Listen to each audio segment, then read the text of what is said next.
Danny, you can see that on your side, I hope. Yep, I can. All right, guys. Thanks for joining to everyone who is here with us today. My name is Michael Coden. I'm joined by Danny Jennings. We both come from ProQuo AI. We don't normally wear these t-shirts matching, but we had a company meeting today and we all wear them for Spirit kind of on Thursday afternoons. So you caught us at a good time.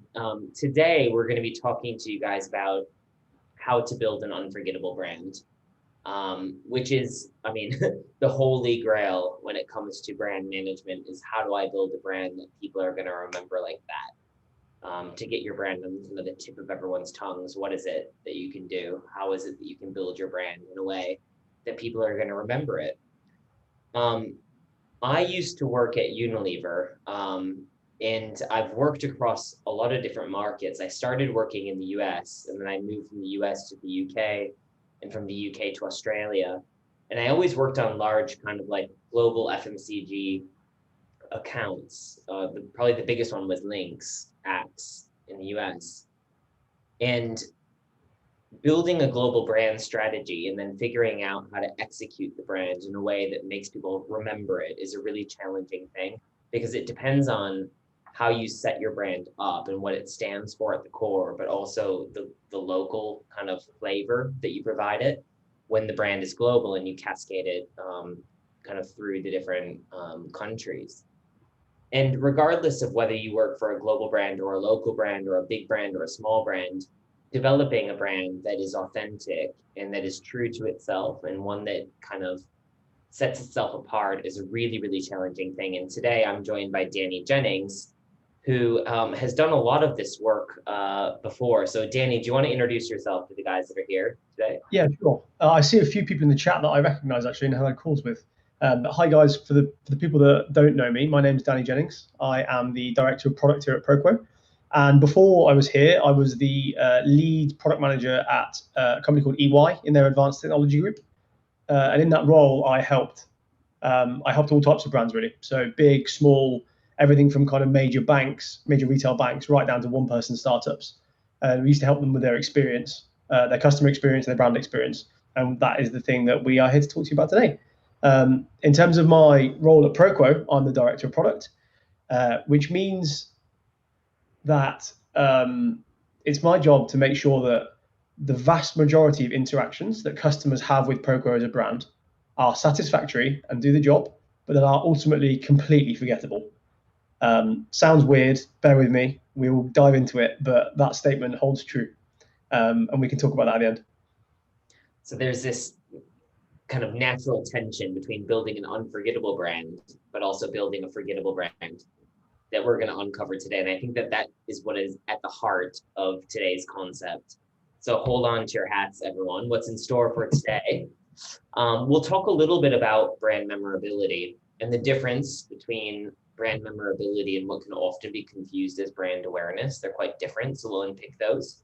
We'll talk about the consumer journey because really what creates an unforgettable brand is the brand experience that that brand delivers to people and how consumers experience it from an end-to-end level. We'll talk for the most part about the forgettable zone of tolerance, which is a theory that Danny will speak to, which looks at how to create surprisingly memorable moments within the consumer journey that your brand can major on to be remembered.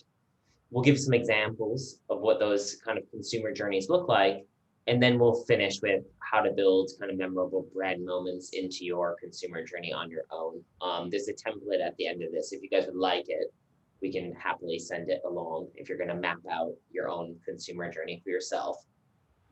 We've introed ourselves a little bit already, but just to say in 30 seconds what ProQuo is, we're a brand management platform that helps challenge your brands grow.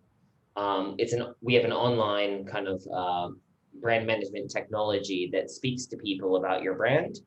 We look at your category, we look at your competition, and we gather data daily to understand where you stand in the marketplace. And we help you understand whether the moves that you're making in market are the most effective for the goals that you want to achieve with your brand. We're the first brand management technology out there. We're really excited to be bringing it to you guys. And if you want to know more about it, don't hesitate to get in touch.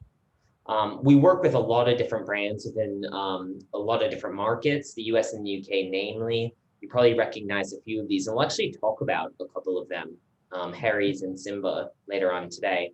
Simba, for those joining from the US, are very similar to Casper, a mattress kind of delivery company, D2C. But let's kick in. Let's talk about what brand memorability is all about.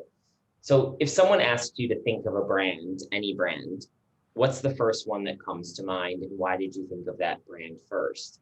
There's something called, I guess, brand saliency, top of mind awareness that's quite closely linked to brand memorability.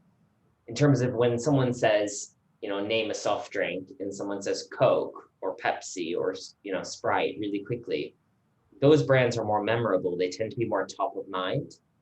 So the unprompted awareness of a brand is very closely linked to brand memorability, but to create unprompted awareness is the question. How do you get there? What is it that makes a brand memorable? And we asked a lot of you guys what brand experiences you guys kind of can recall, as being memorable. And these were just some that caught our attention. So someone talked about Oreo and the pleasurable experience of eating it, even kind of the twisting of each side of it and what side does the cream come upon. Pizza Hut, kind of the cheese coming into the crust. Alka-Seltzer was more of an awareness type of kind of memorability moment, which was around kind of the tagline of plop, plop, fizz, fizz, oh, what a relief it is, that jingle. Coffee Mate, the scent of the pumpkin spice latte, the pumpkin spice creamer. Barker and Stonehouse was all around kind of the customer experience and the service. There was someone wrote in saying that they had an issue with one of their products, and they were kind of given immediate help and kind of acknowledged for like the issues that they had. Or Rothy's, the footwear brand, where you don't need to break in the shoe. It's kind of ready to go. The usage experience of that is like tip top and ready to go.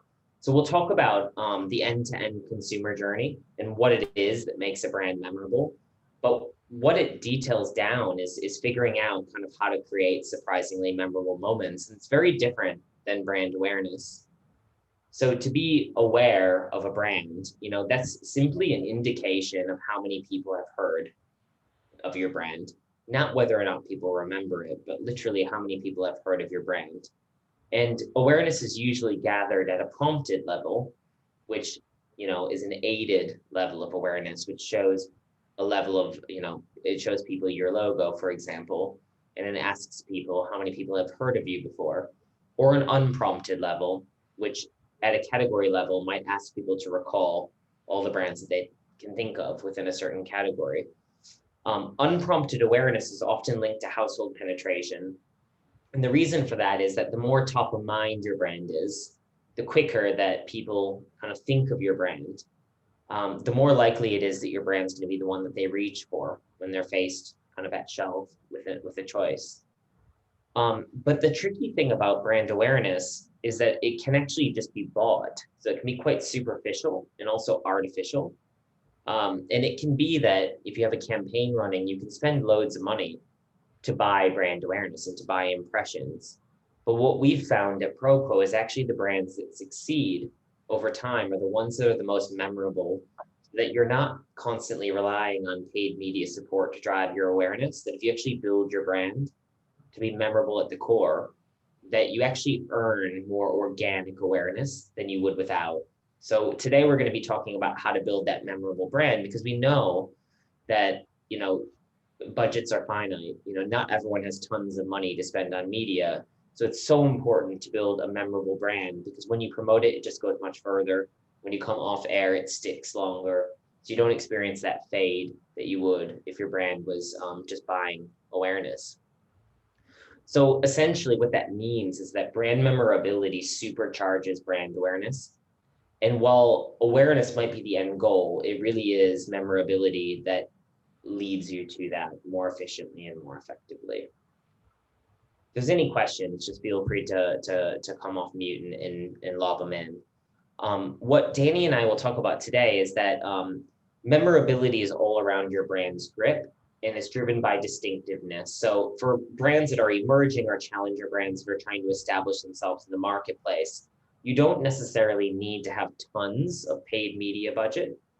That's the relief, essentially, that building a memorable brand gives you, is that you don't need to rely on huge budgets to gain brand awareness. And if your experience is tip top and you major on certain moments within the consumer journey, that you're going to actually be able to go further faster. And that's what we're going to be chatting through today. So, Danny, any builds on that before I jump into the consumer journey? Yeah, only that I think that brand memorability is a really, really key part of brand awareness. So they are different, but the one feeds into the other, right? So if you run an awareness campaign and you pump a load of money into advertising, and you'll see an initial kind of kick in your awareness scores, and after that advertising finishes, you will then also see a natural ebb back down to either where you were previously or slightly above that. So you don't always expect a 100% return on your investment in that regard. There's always a short-termist piece. I think the more memorable you can make your brand, the smaller that ebb is, which means the longer and the bigger the kind of platform that you get to build yourselves with your brand awareness activities. So it's super important to have both, right? If nobody knows who you are or nobody knows of you, then nobody's going to understand, buy you, or refer you. But at the same time, for people to recall who you are after that period of activity ends, that's where the memorability stuff comes in.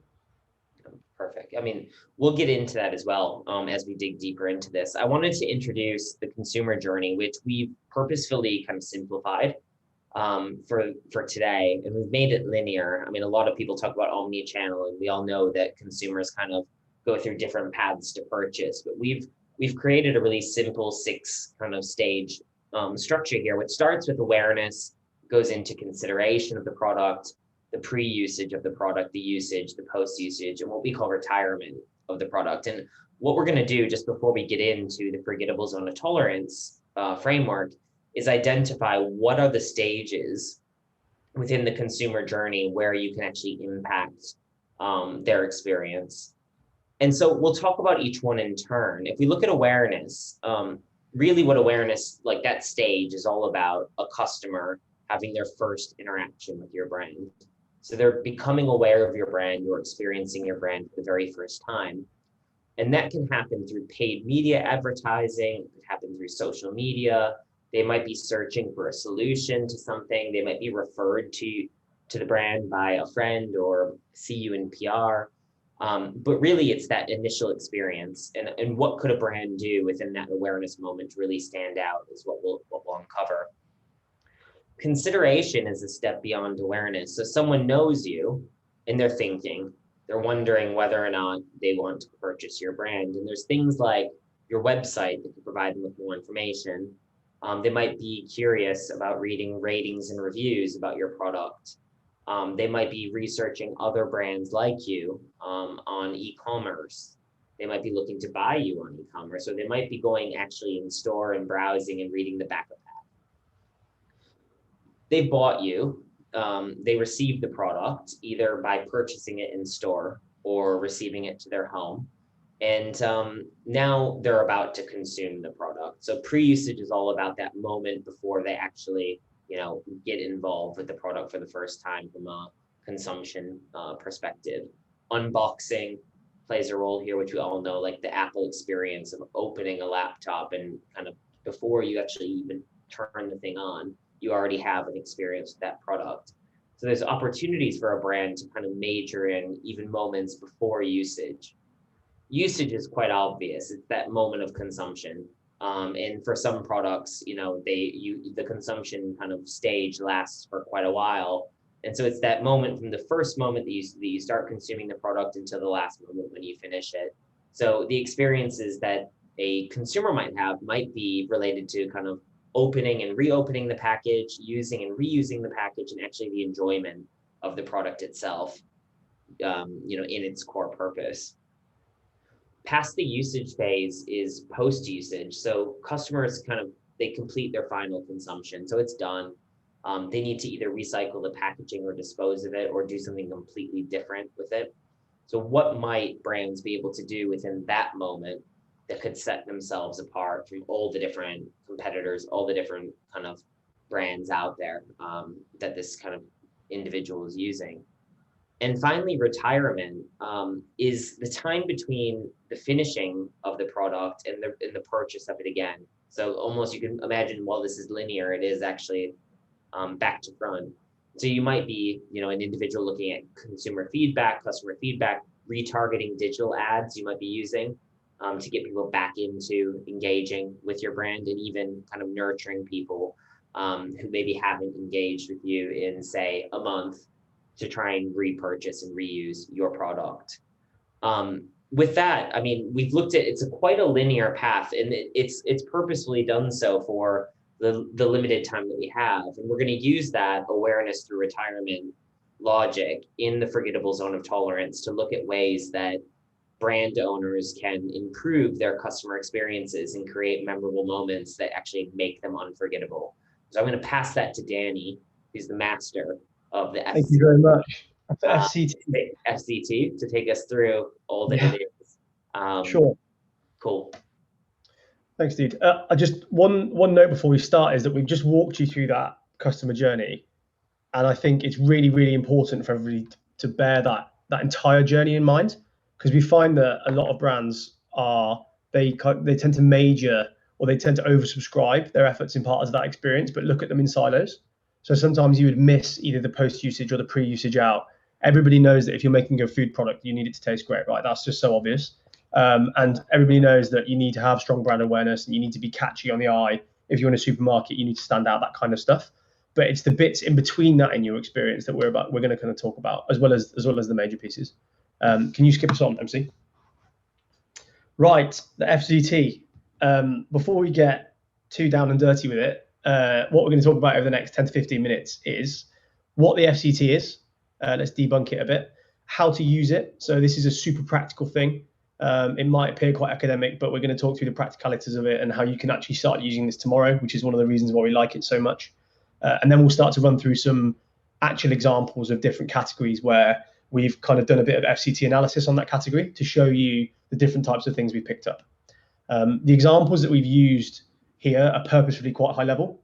And when we get into the how you use the FCT, that's when we can talk about the kind of the deep detail of stuff that you'd need to do if you were to use this properly. Right, FCT, what is it? It is one half of the toolkit that a marketeer, brand manager, customer experience professional, product manager, anybody that looks at the kind of proposition and marketing of any product or service can use to understand their brand's potency and memorability across the end-to-end customer journey. And it's about understanding where your brand is strong and where your brand is weak, and the white space and the areas across that customer journey that you can use in your category to get ahead of the competition. We are going to break that down a bit more, don't worry. There's three reasons why we really like this and why we use it quite often at ProQuo. The first one is that this is applicable to literally any product or service, or nearly anyone. I've never been able to think of a product or service that this couldn't be applicable to. There might be slightly nuanced parts of your customer journey, and certainly category expectations will be wildly different in different categories, and we'll talk about that a little bit later too. But the whole point is that you can use this framework and this zone of tolerance regardless of which product or service you represent. The second thing is that it forces that end-to-end view. So it forces you to come out of that siloed thinking and to really think end-to-end. So it's about getting your marketing team, your product team together. It's about getting your customer service team involved. It's about talking to your sales team. Everybody needs to feed into this and be in sync about how your end-to-end experience happens, because the whole thing does matter. And we can show you examples of where some people may do things really well up front and then it falls off towards the end. And that ultimately results in a negative brand experience, despite the fact that loads of people invested up front. That's the second one. So it forces you end to end.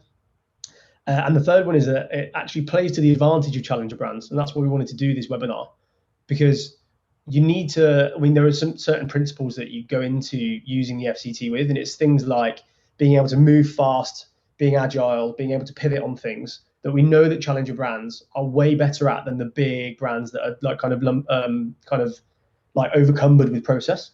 So this is about spotting areas that you can act on to get ahead, and then it's about kind of rapidly experimenting and prioritizing in order to get ahead, essentially.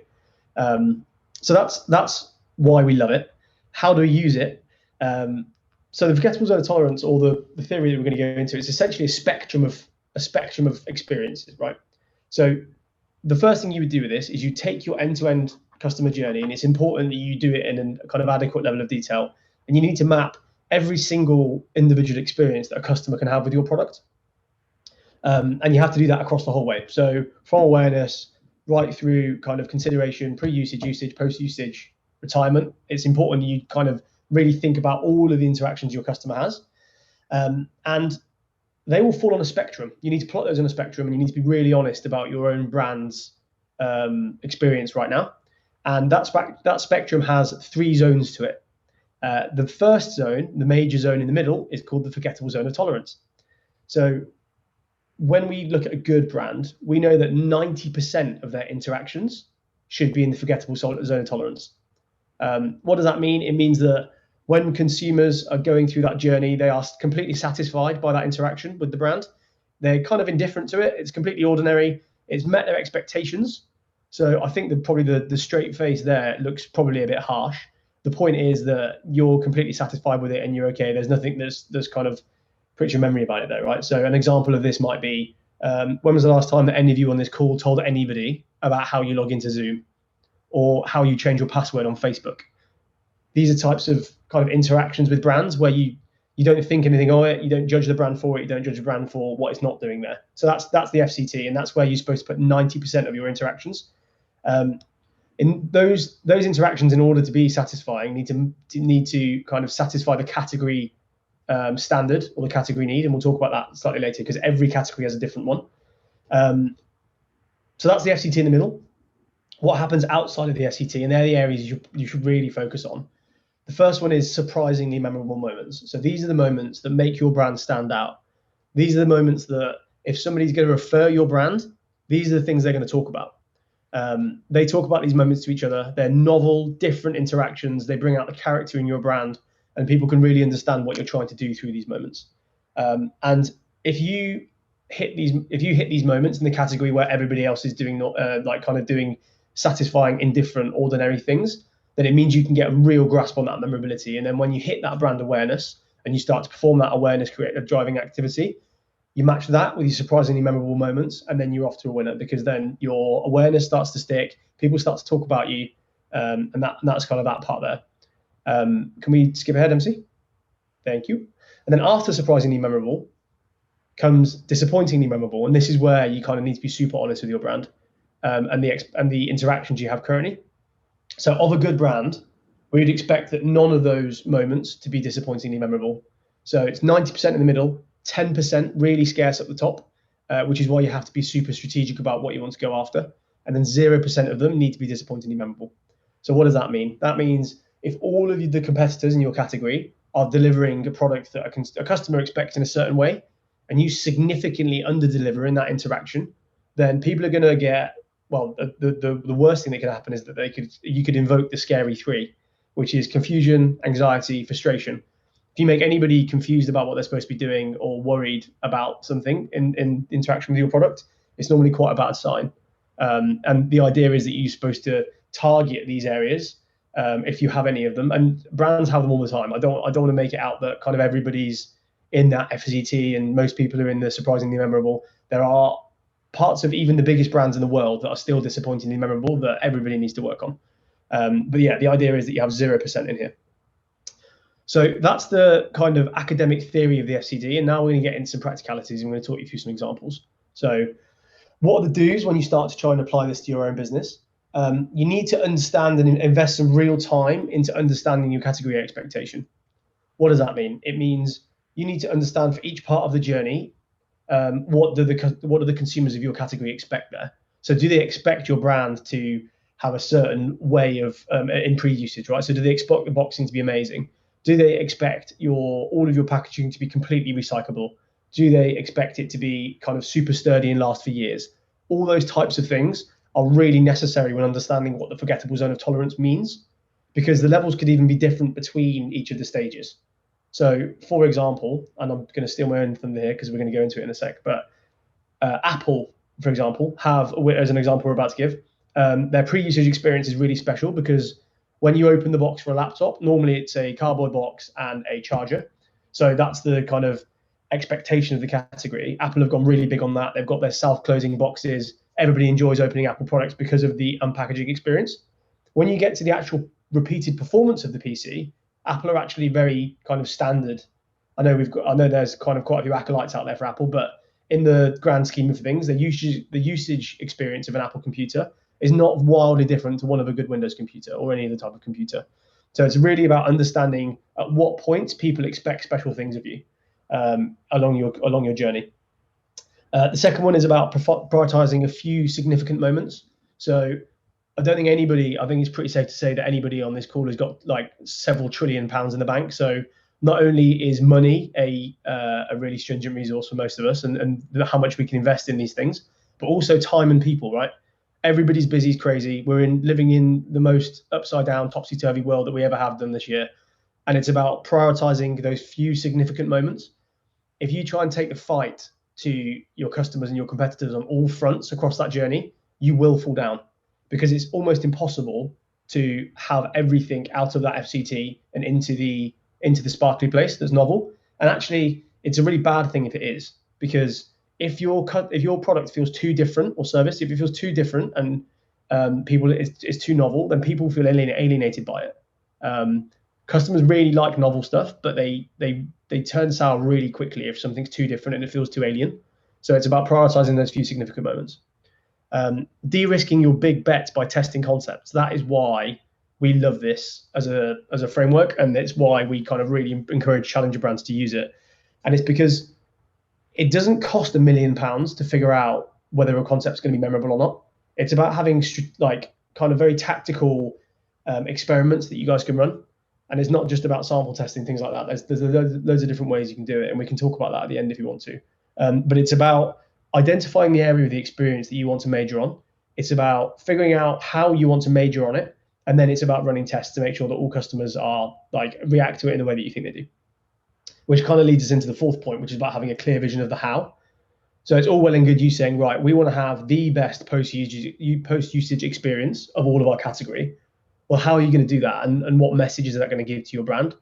Like what is it that you want to convey to customers when they are experiencing that interaction with your brand?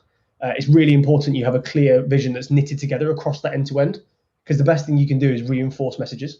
And we can have a look at that in the product examples. Michael, how are we doing for time, by the way? We are, yeah, we've got 30 minutes left. Okay, cool. All right, I'll make sure that I don't waffle on too long. Right, the don'ts. We'll go a little bit quicker through the don'ts then. So you cannot ignore the weaknesses in your customer experience.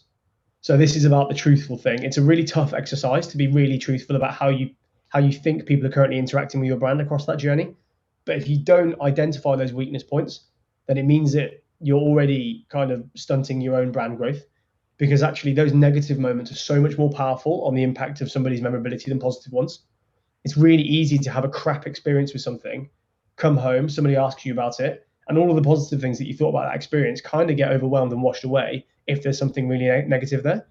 So it's really important that you identify those weaknesses and you prioritize those first before you try and make any special moments.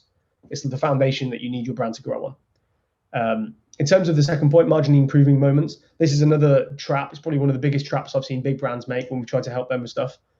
It's about looking at the things in the forgettable zone of tolerance, and it goes, right, let's target these 5 interactions and let's just nudge them and incrementally improve them. There is a difference between that as a big strategic thing and just wanting the overall quality of your experience to go up. So if you're going to try and move the dial on something, you need to really try and move the dial on it. Because if you're investing a load of effort into creating a new concept or a new piece of marketing that you really want to move the dial, it's important that you do that and it doesn't just stay in the FCT. You really want things to move through zones, and you need to make sure they move through those zones if you are going to put any effort into them.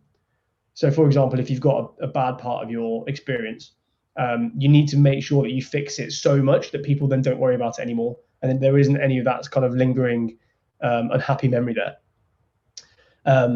Don't go after every moment of the experience. We've already discussed that. Nobody's got enough time or money to make their entire brand memorable. And even if they did, it means it would be too novel and it would make it alien.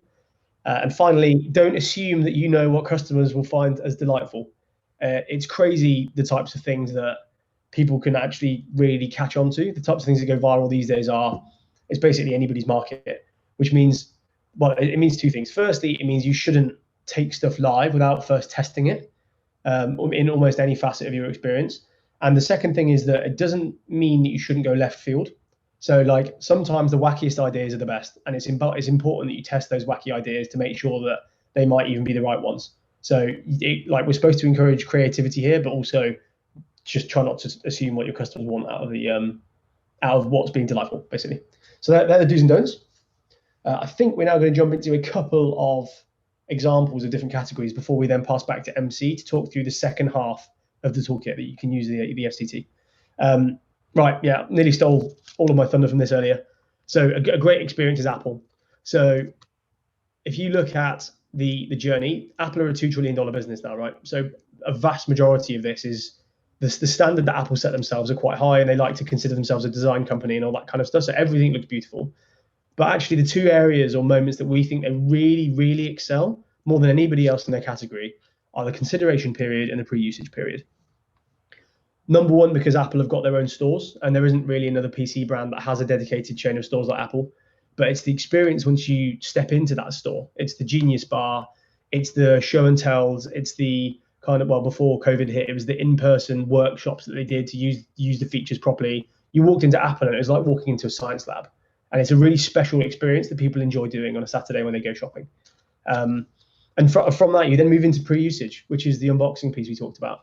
There are now entire YouTube videos of people who make videos just to unbox stuff and to show you what the unboxing experience is like. That's what has happened to this pre-usage part of most categories. And actually, it was founded with Apple. Apple were the people that really made that moment special. And I still enjoy myself today when I open or shut an Apple box and the lid closes by itself. It's like own layer pressure system. I don't know if anybody has opened a Hewlett Packard computer or a Dell laptop recently in the last 6 months, but I know for a fact that the last time I opened one, which was last year, it was a brown box. You opened it up, everything was recyclable, which was great. It's in that FCT, didn't offend me in any way, but it wasn't the special experience that you get with Apple in the pre-usage piece. So that's the first example we've got. A second one is in the food category. So this is a really interesting one. So this brand example that we pulled out here, they've done super well on I say they've done super well. They've made all of the experiences prior to their usage really satisfying. And actually their taste might also be super great, but there are different aspects to your usage experience than just your taste. So let's say there's not enough of the product, or let's say you're creating a milk brand and you've made a bottle that doesn't fit in a fridge door. That'd be super annoying and something that would feel really disappointingly memorable, frankly. Like you probably wouldn't buy that product again. And if somebody said, what do you think to this product? You might say, yeah, it tastes pretty good, but actually there wasn't enough of it, or we had to waste loads of it, or it didn't fit in our door. We had to light it on the side in our fridge. These all feel like simple things when you talk about it, but for your categories, there will also be things in that usage experience that you need to look at that aren't just about the main performance driver that you have for your product. And then the other one is post-usage as an example. So, I mean, we're kind of focusing more on the climate now than we ever have before. And any non-recyclable materials in the food industry is a real no-no now. If you feel like you have to kind of waste the product when you've finished using it, or if you feel like you're damaging the environment, that's going to be a super bad thing that you need to fix ASAP. So it comes back to the materials that you make your product out of. It comes back to the messaging you have on your brand about how to recycle it, those types of things. So that's an example in food where you could potentially get it wrong across this journey. And then finally, I've got this. I'm really passionate about this one, so I'm going to try and throttle my ambition, the passion on it. The reason why I really like this one is because D2C products fundamentally changed and across nearly all categories, which is a pretty profound effect, and that's happened as a result of Amazon Prime, really. So about 10 years ago, before Amazon Prime really took off, this pre-usage experience was nowhere near what it is now. So in this brand example, and actually it's the example, I bought a pair of shorts from the US at the start of lockdown, which was probably quite a silly idea given the shipping restrictions, but their website was phenomenal. It felt super novel. I was really happy with it. I picked the shorts that I wanted, and then I ordered them. But then came the pre-usage experience, which means I've bought it and now I'm waiting to consume it. And the problem was I didn't get any order confirmations. I had no idea where the shorts were. I had no idea when they were going to turn up. And it caused great anxiety for me. Like I would genuinely check my emails every day for 2 weeks, didn't know. They arrived 3 days later, so they were coming. There was nothing wrong with them. but they didn't give me that transparency, and that made me feel really, really anxious. Whereas what Amazon have done is they've took that to the next level, right? You know, when your product is going from the warehouse to the delivery driver, and they know how many stops it is away and how long, and they've kind of got the tightest estimated delivery timelines of any other company. And also, not only that, it also gets there quicker than anybody else. So they have gone like full on ham on this pre-usage experience, and it means that everybody else is now having to try and set that, come up to that standard. So that's an example of a category expectation shifting, basically, which is why it's important that you continually look at this zone of tolerance and you make sure that you're not missing something or a radical change that's happening in the category. Because I'm sure there are a lot of D2C brands that did not trigger, it didn't kind of trigger to them that their pre-usage experience has now fallen below the standard, and suddenly people start converting to Amazon Prime or starting buying products of your competitors through Amazon Prime because actually the experience is a lot more satisfying in the pre-usage phase. And saying that, this product, the shorts that I've got, they're amazing. I absolutely love them, but I probably won't buy them again because I'm so scared about them not coming. That's my last example. Back over to MC now. I've just talked a lot there. We can field some questions if you guys have got any. But we're now going to talk about the second part of the toolkit. So you now know which parts of your experience are important. Here's what you've got to do with them. Let's pause for a second and see if there's any questions on the line. What we're going to do is introduce kind of how you can actually build like a memorable moment into that consumer journey. And then Danny's going to give a couple of real life examples. But does anyone, don't be shy. Are there any questions on the line? Bridget, I don't know if you can see anyone raising I'm not sure if people are allowed to speak, MC. I think they're all muted. So it might have to be a type in the chat thing. I don't know.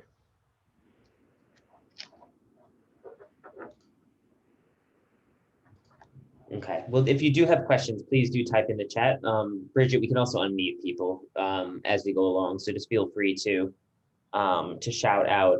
What I wanted to discuss kind of before we go into how to kind of create those memorable moments for your brand is actually the science behind what memorability is all about. And some of you will have heard of system 1 and 2. It's the way that the human mind works. The idea being that first you have a gut feeling, which is your system 1, and then you have a articulated thought, which is your system 2. If I were to say to you, our Mercedes-Benz car is expensive, there is something that hits you in your stomach before you articulate a reply. In your system, that's your system 1 feeling rather than speaking. It's a subconscious state of being, which is quite fast. It happens anywhere between 250 and 850 milliseconds.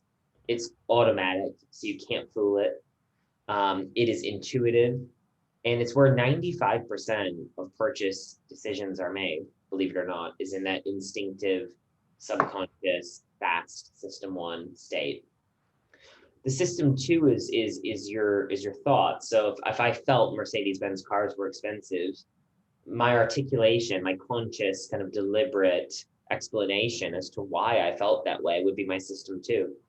And it's so important that when you're thinking about how to build a memorable brand, you think about gut feeling and that system 1 reaction that someone has, that instantaneous bond that you can create with people, which is driven through a pleasurable and memorable experience they have. So focus on the system 1. We've got a couple questions coming in, I can see, and I'll field those in just a moment's time, probably right after this slide, which is how can you be surprisingly memorable?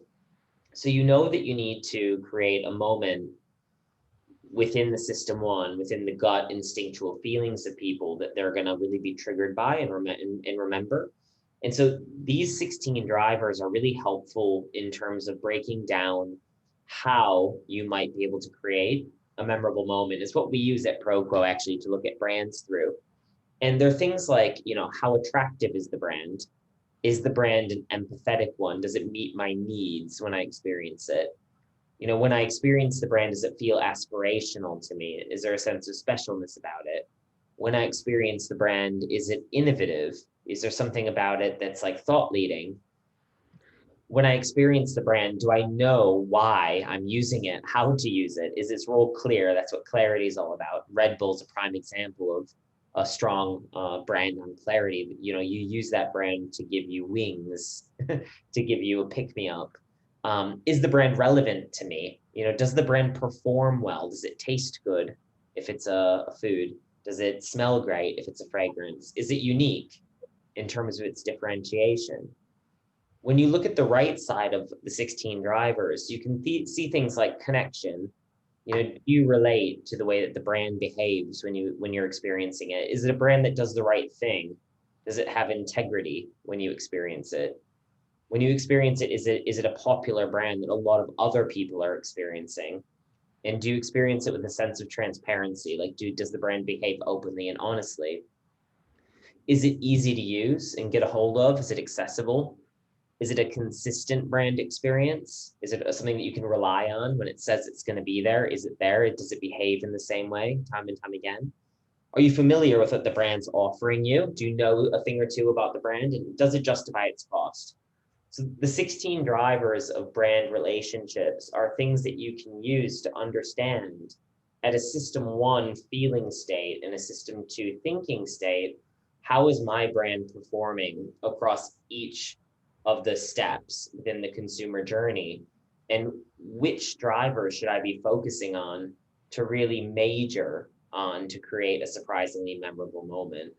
And so whether you're kind of working with ProQuo or not, there's a lot of you on the call today who are and some who aren't, but you can use these 16 drivers yourselves to think about your brand, to think about your brand's experience in relation to your consumer, to your competition in your category, and to choose opportunity spaces for yourself to figure out how you're going to create a really surprisingly memorable moment for your brand.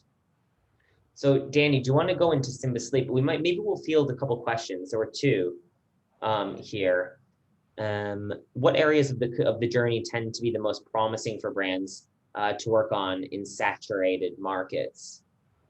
Interesting. Great question, Jason. This is going to be a bit, I don't want this answer to be a cop out, but it really does depend on which category you're looking at. Normally, the good news is that in a saturated market, there will be underserved parts of this experience, because if a lot of people are used to using a main brand, it means you normally the kind of expectation of the category becomes defined by that main brand. So the really important thing to do is just to look at your journey and to really try and identify the white space by asking customers what they think of your competitors and how they've experienced their products, and what they think of you and your products, essentially.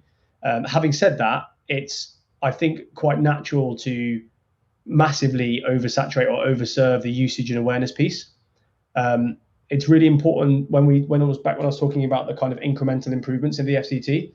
If your usage for your product is in the FCT, and that's the place you're more than happy for it to be, which means that people taste it, they really like it, it's great, but they're probably not going to go and speak to somebody else about it, or it's not the most memorable part of your brand, which sounds like it's counterintuitive if you're for a food brand, but it's actually totally acceptable, because actually tasty might be what satisfying means for that category. So if your food's tasty, that's a thing. But loads of people kind of overindulge in that, and that's where a lot of money gets spent, because that's where NPD has to come in and all that kind of stuff. But actually, there are some areas of the journey that are way less resource intensive to look at. So if you could identify white space in the kind of post-usage or retirement parts of your journey, for example, so what is it in that your messaging that you can do, something that doesn't cost that much? What is it in your messaging you can do to make that post-usage or retirement experience more special?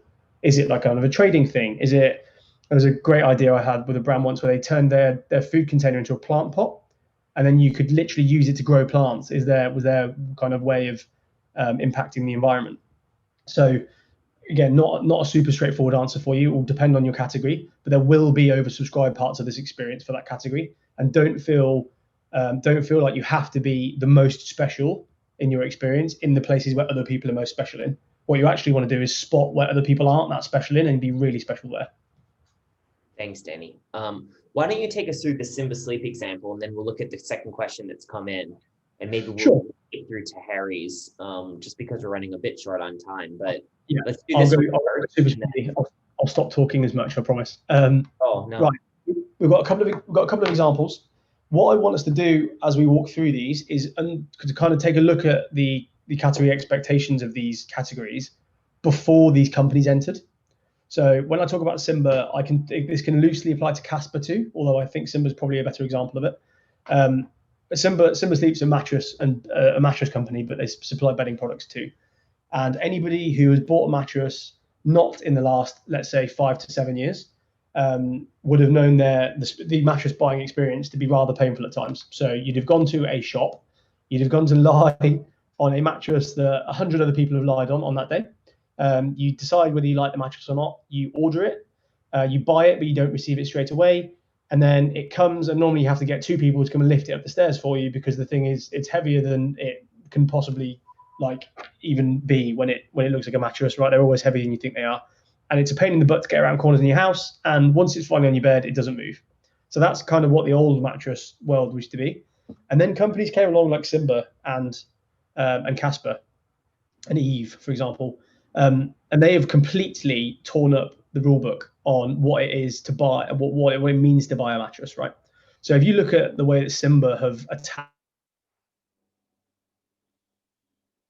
experience that are special, remember there's lots of little incremental parts of their experience in between these three dots. So not the whole of their usage is special, not the whole of their consideration is special, but they do have memorable moments within those parts of the journey.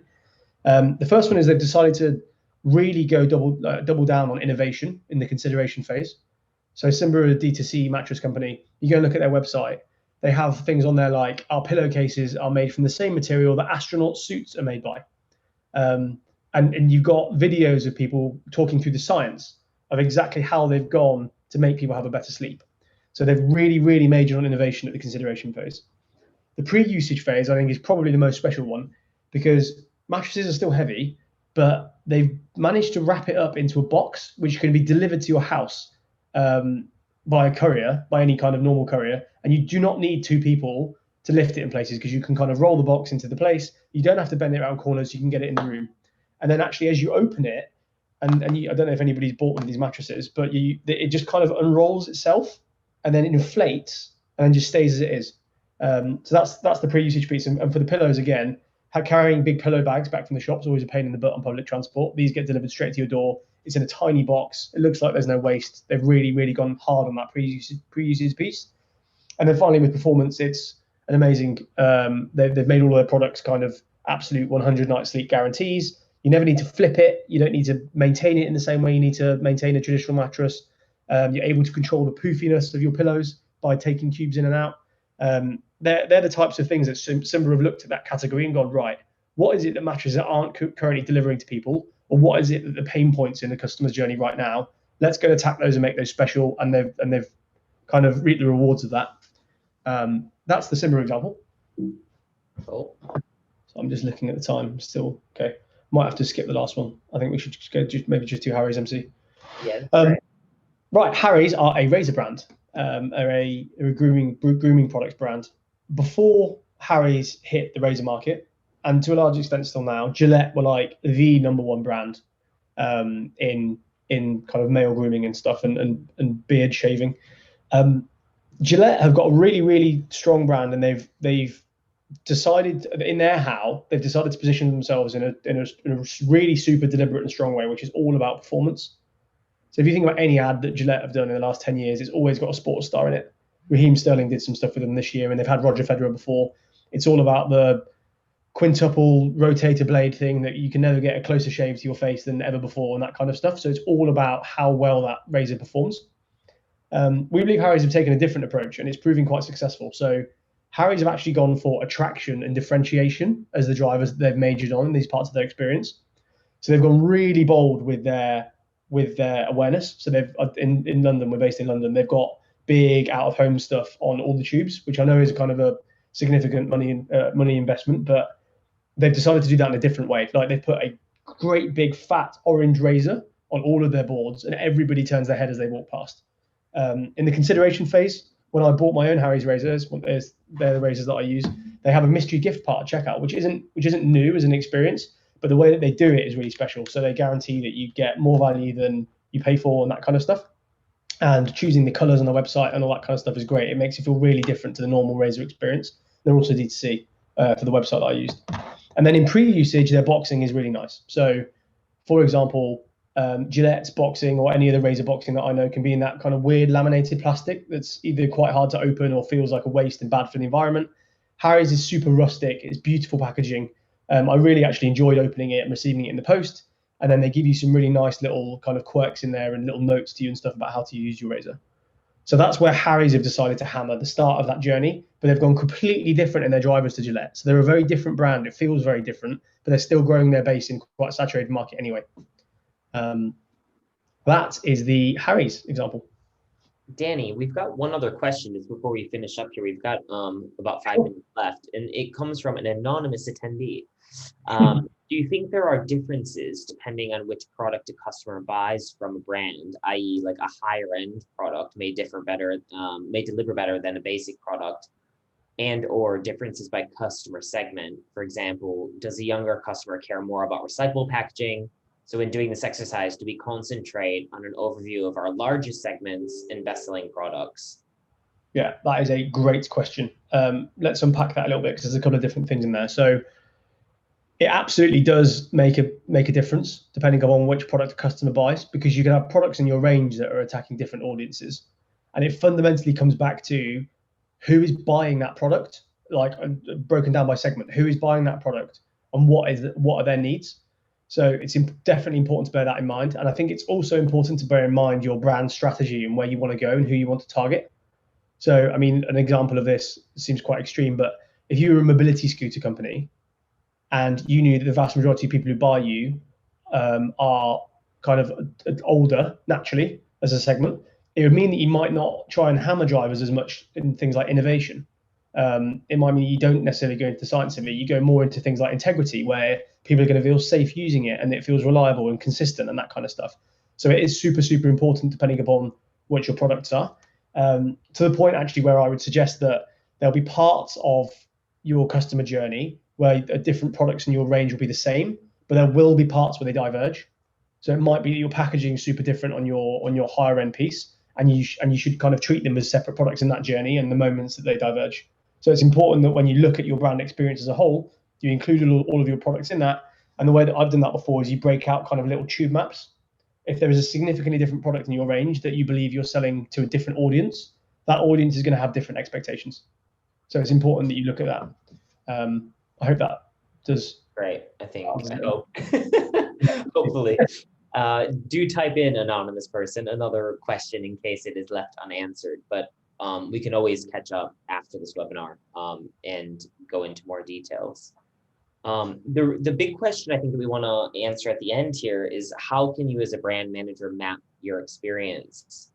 And we want to leave you with kind of an actionable way of doing this yourself, like a 6-step guide to how you can map out your own customer journey and think about your own brand experience. Where will you major on? What will you do to create surprisingly memorable moments? So here's your brand. So lay out your current journey for your brand.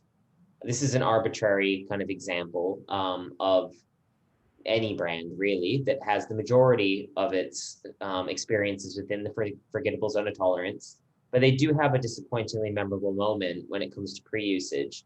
You want to lay out your competition as well. So what are the brands kind of in your space, in your category, doing similar things, targeting similar people, and what do their experiences look like?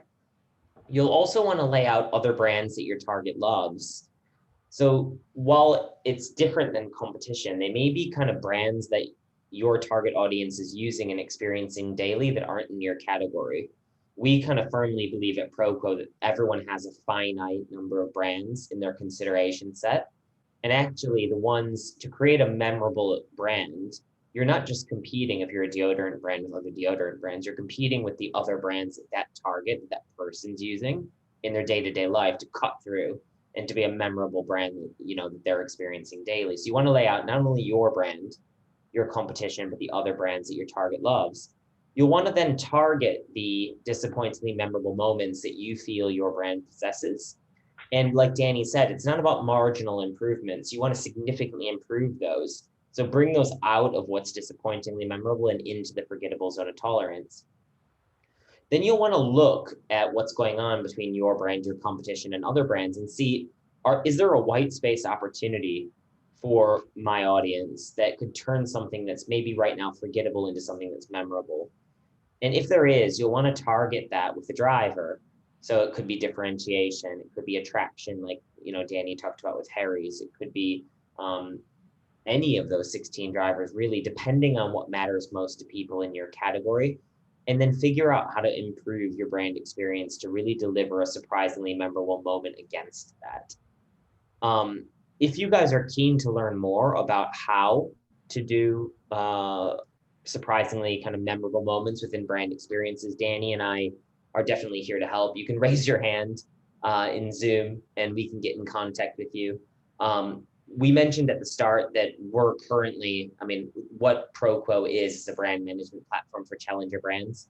And we're helping them grow every day. We do prompted and unprompted awareness as one of many features within ProQuo. And we're happy to provide anyone on the call today with free brand awareness tracking if that would be helpful.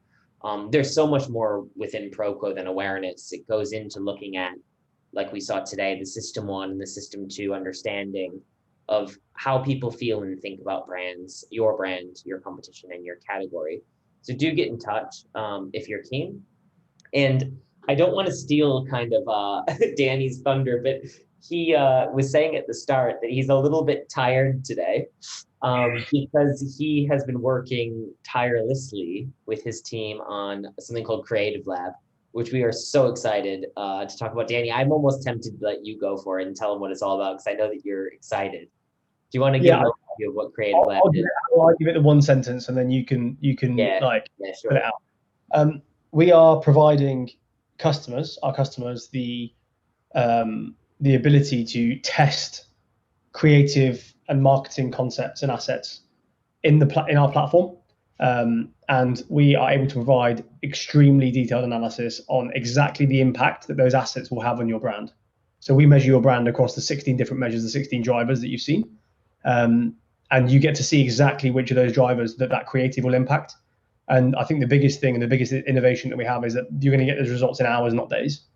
So you can load kind of 3 creative assets up. You can push them out. We'll go and find loads of customers and speak to them for you, and then we'll provide you some results in a few hours, and that will give you a full detailed breakdown about which asset of the 3 that you've selected is going to perform best, which areas it's going to perform best with, and which segments they're going to like it the most or dislike it the most too. So it provides you with the opportunity to optimize that asset before you actually release it, because we all know that it's way cheaper to run a bit of testing than it is to get a product wrong once you release it.